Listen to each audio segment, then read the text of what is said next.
मित्रों, एक बार कैलाश पर्वत पर भगवान शिवजी ध्यान मुद्रा में बैठे हुए थे और माता पार्वती उनकी सेवा में तल्लीन थीं। तभी देवर्षि नारद वहां पर आ जाते हैं। पहले तो देवर्षि नारद शिवजी और माँ पार्वती को प्रणाम करते हैं।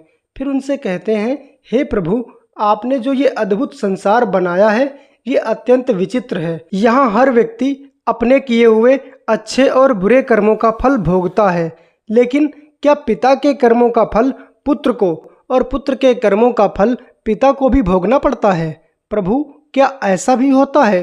तब भगवान शिव कहते हैं, हे देवर्षि, आपने जो ये प्रश्न पूछा है वो मानव कल्याण के लिए ही पूछा है।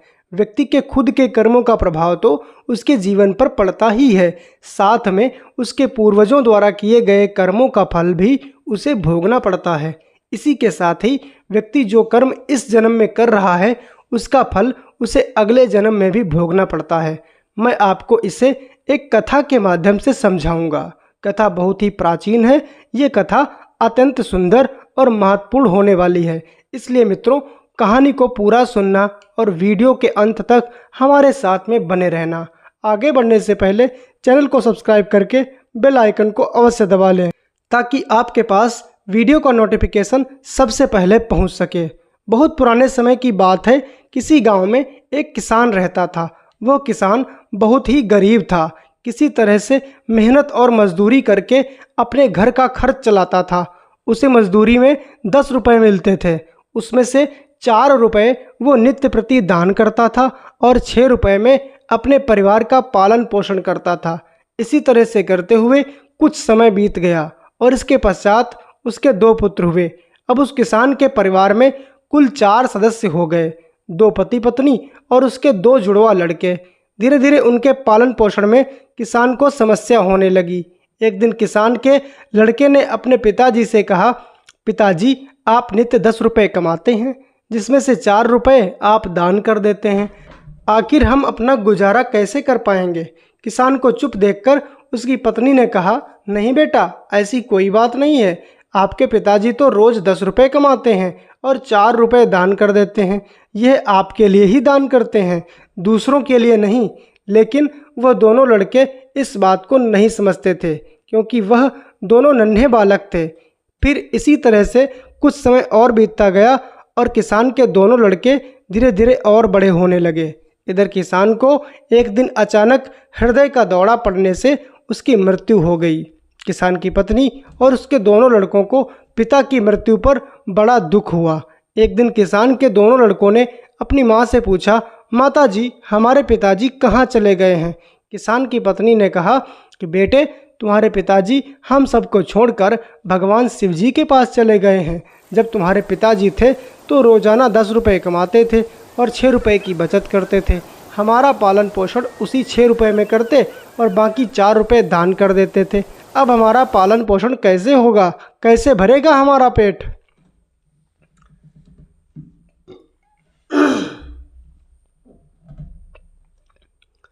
माँ ने अपने दोनों बच्चों से कहा, बेटों, जिस घर में गरीबी होती है उसका कोई सहायक नहीं होता, उससे सभी दूर भागने लगते हैं। इस संसार में गरीबी से बड़ा कोई दुख नहीं है। केवल भगवान के कोई सहायता नहीं करता, क्योंकि वही गरीबों के सहायक होते हैं और वही सबकी सहायता करते हैं। बेटों ने अपनी माँ से कहा, माताजी, ऐसा मत सोचिए।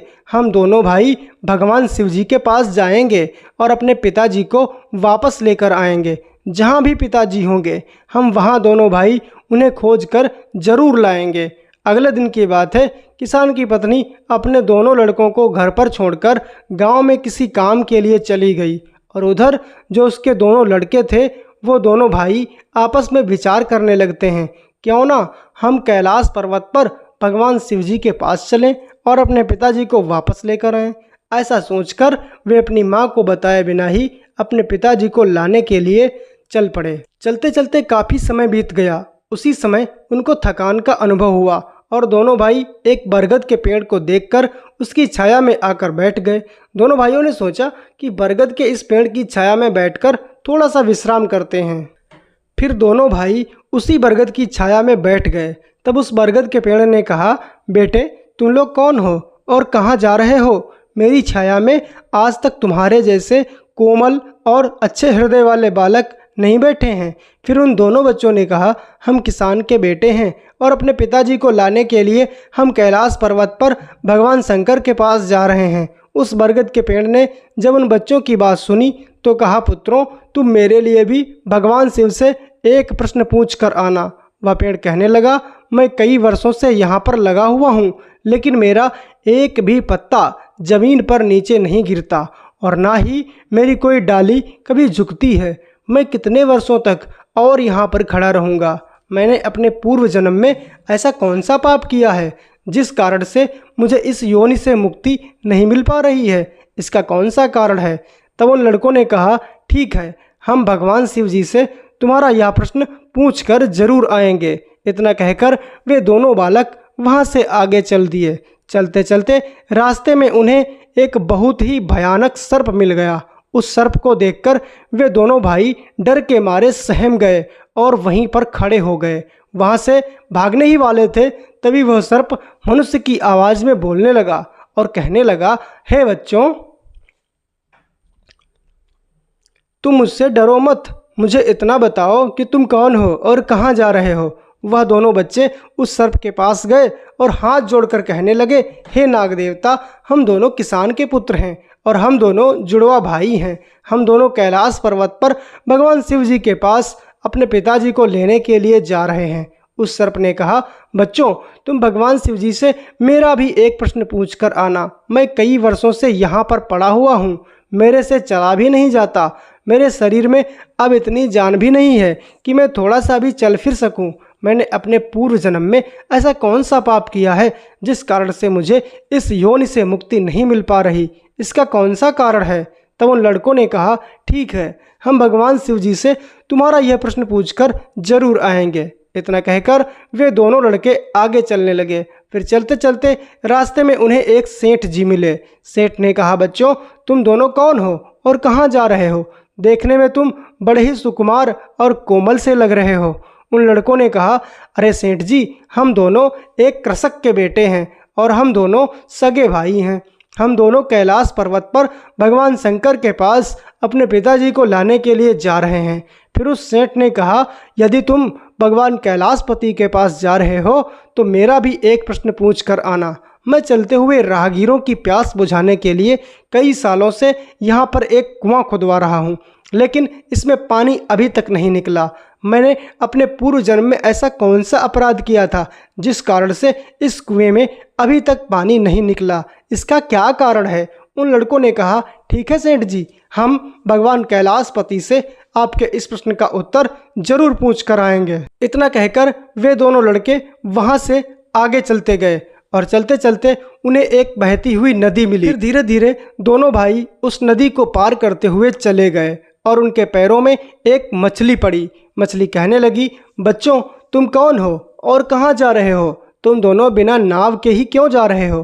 तब उन्होंने कहा कि नाव में बैठने के लिए हमारे पास पैसे नहीं हैं, क्योंकि हमारे जो पिताजी थे वो रोज़ 10 रुपये कमाते थे, जिसमें से 4 रुपये दान कर देते थे और 6 रुपये से हमारा पालन पोषण होता था। किसी तरह से हमारे घर का खर्च चल रहा था। अब हमारे पिताजी घर पर नहीं हैं, वे भगवान शंकर के पास चले गए हैं, इसलिए हम दोनों भाई उनको लाने के लिए कैलाश पर्वत पर उन्हीं के पास जा रहे हैं। बच्चों की बात सुनकर उस मछली ने कहा, बच्चों, तुम भगवान शंकर के पास जा रहे हो तो मेरे एक प्रश्न को जरूर पूछ कर आना।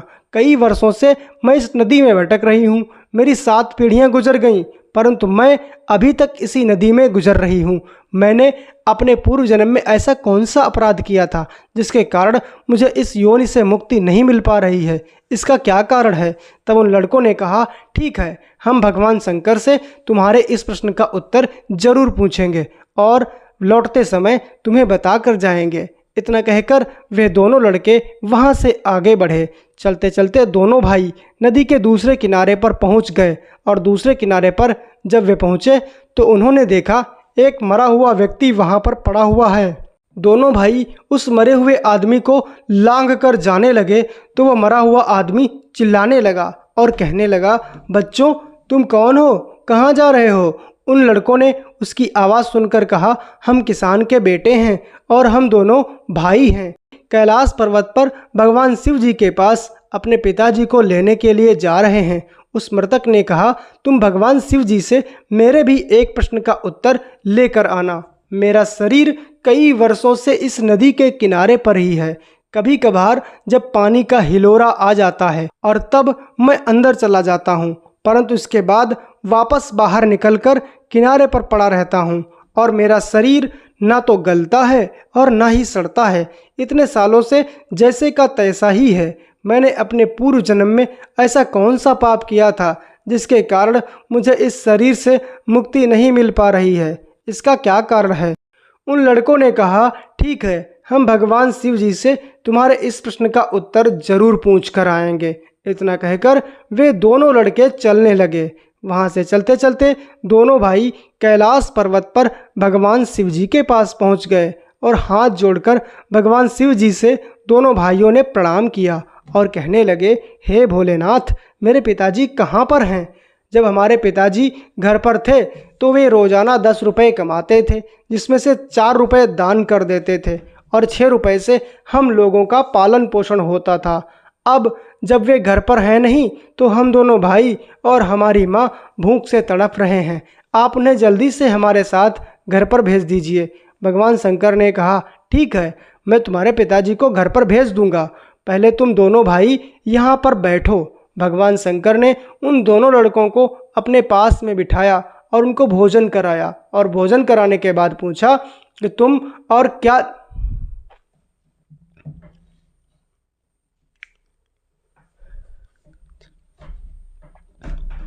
कि तुम्हें और क्या चाहिए? तुमको उन दोनों लड़कों ने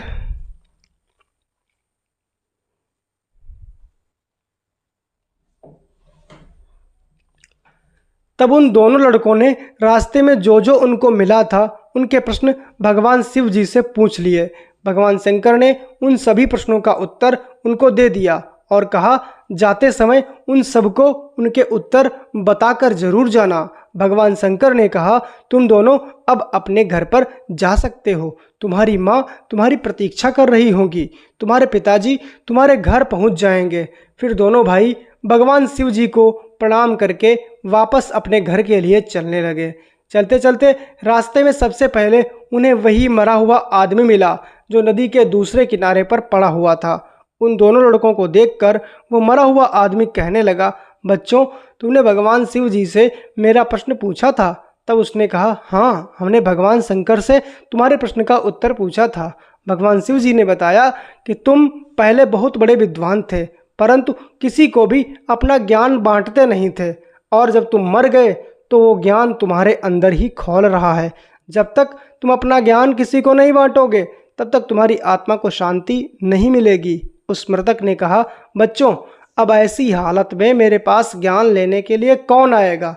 सो ऐसा करो, तुम ही मेरा ज्ञान ले लो। फिर उस मृतक ने दोनों भाइयों को जितना भी ज्ञान उसके पास था वो सारा ज्ञान उन दोनों बालकों को दे दिया और ज्ञान देने के बाद तुरंत ही उसकी आत्मा को मुक्ति प्राप्त हो गई। फिर दोनों भाई वहाँ से आगे चल पड़े। चलते चलते उन्हें वही मछली मिली।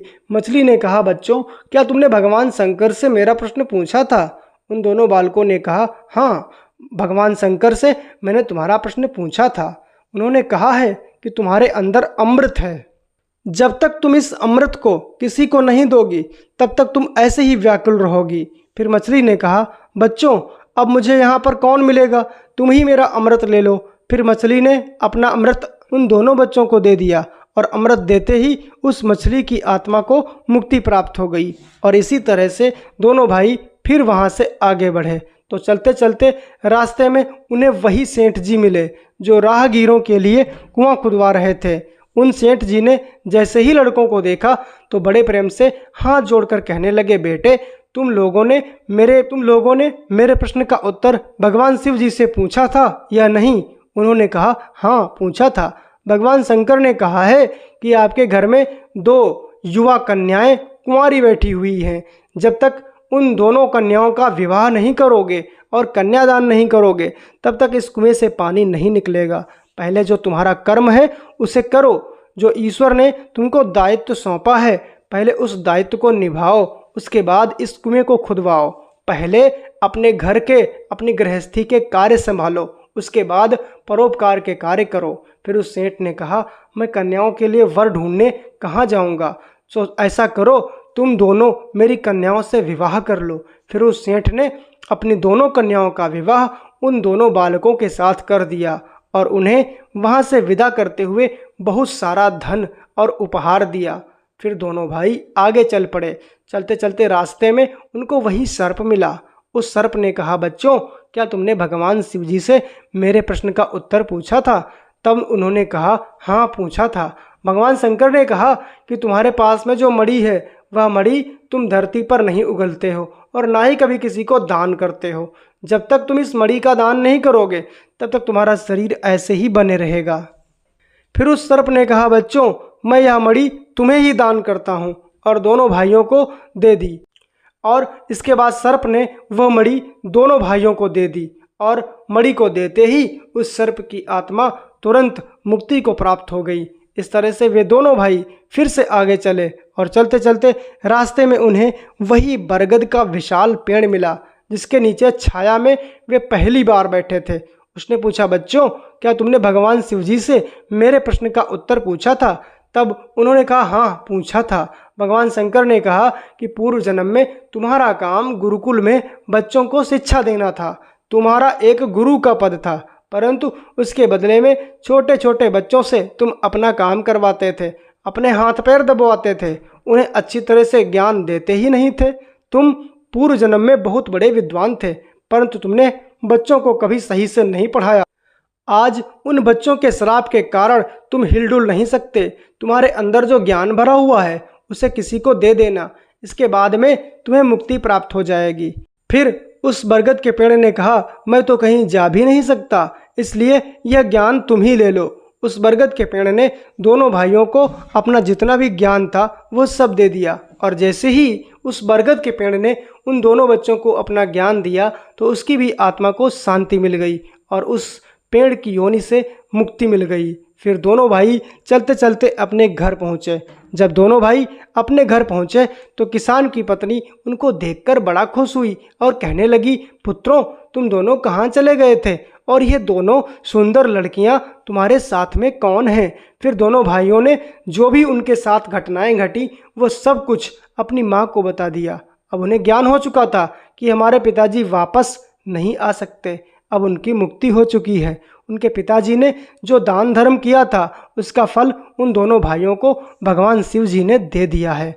इसके बाद में भगवान शिव जी कहते हैं, हे देवर्षि, इस तरह से पूर्व जन्म के कर्मों का फल व्यक्ति को मिलता ही है, और इस जन्म में उस व्यक्ति ने जिससे अपना संबंध स्वीकार किया है, उसके द्वारा किए गए पाप और पुण्य कर्म भी उसके बच्चों को मिलते हैं। दोस्तों, यह वीडियो आपको कैसा लगा कमेंट करके ज़रूर बताइए, और कमेंट में हर हर महादेव, जय मां पार्वती लिखना ना भूलें। जय श्री राम, जय श्री राधे कृष्ण, जय श्रीमन नारायण।